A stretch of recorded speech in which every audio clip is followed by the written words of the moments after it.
Walk me through this process, Brian. So you called this lady. She had a solar panel lien on her house. She wanted to sell it. How long had it been in our database? What solutions did you offer her? Was she difficult to get a hold of her? I mean, just walk me through the whole thing. Okay, so we first spoke with, we'll call her Nancy. First spoke with Nancy about an offer for her house, and she was wanting to receive $75 to $80,000 for the house. There were some issues that went along with it. One of which were two long-term solar panel contracts. How much were those solar panels for? Well, the total was about $180,000. Wow, wow, that's crazy. I wonder how they convinced her to do that. She was in a position of vulnerability. She had recently lost her husband. I'm sure they made it sound like the greatest thing since sliced bread, not to cast any questions on their business practices. But not only did she sign these two agreements, there were recorded liens on the property at that point.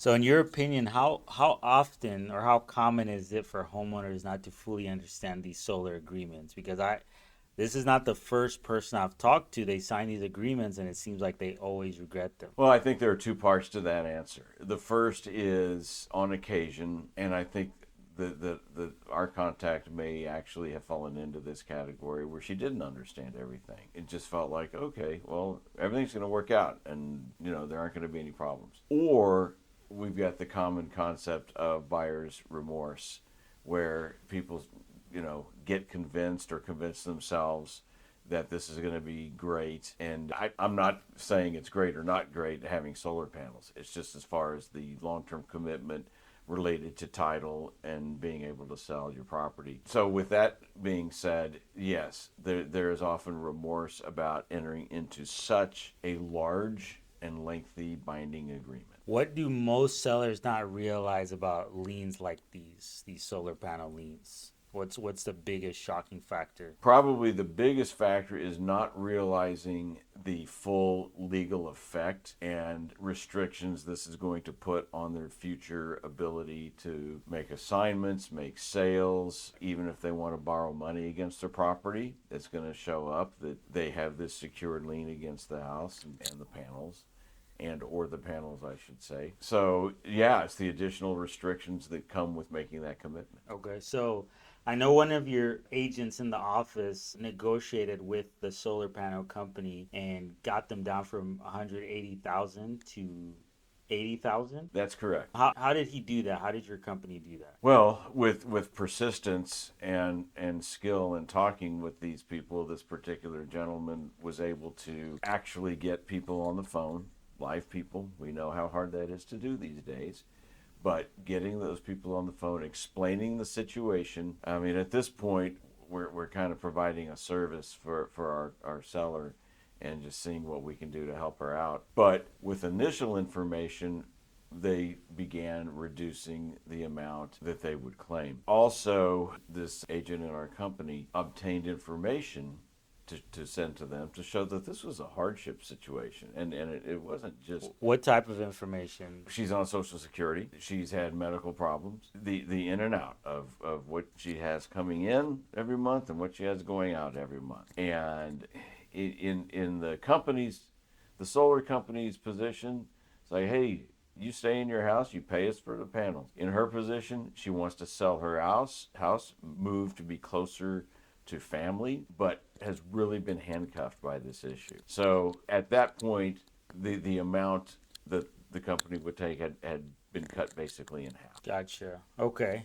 And now it seems like she was in y'all's database for over 2 years. She was. What? And part of what we do is look at previous contacts. We all know that people's situations change.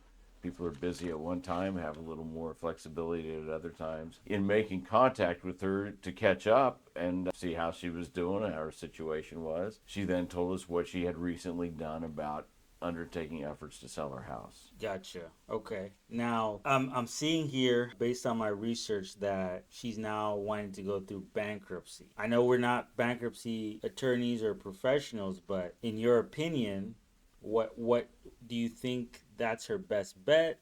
Going through bankruptcy and then selling the house, or she can't sell the house? I mean, walk me through that.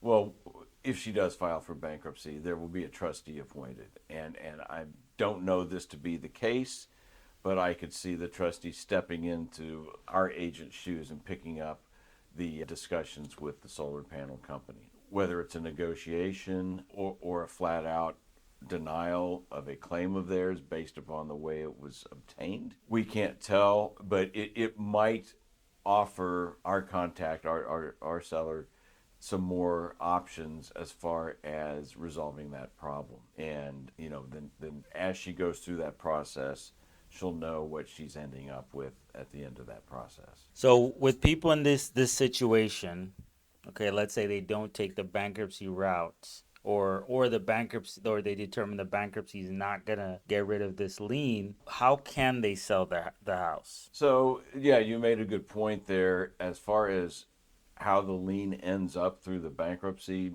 we can't give a legal projection on that.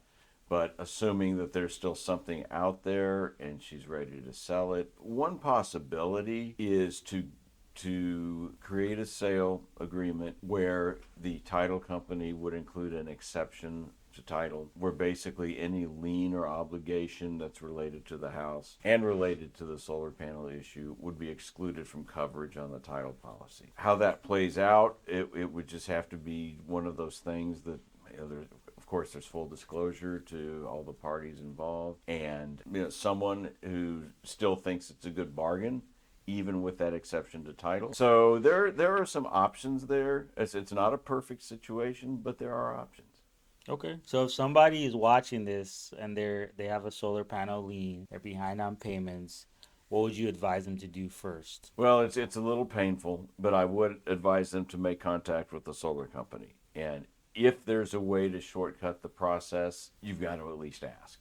So they might give you a solution that works for you. They might not. I'm sure that most of the companies have contracts that are pretty strongly worded in their favor. So they're probably going to rely on that when contact is made.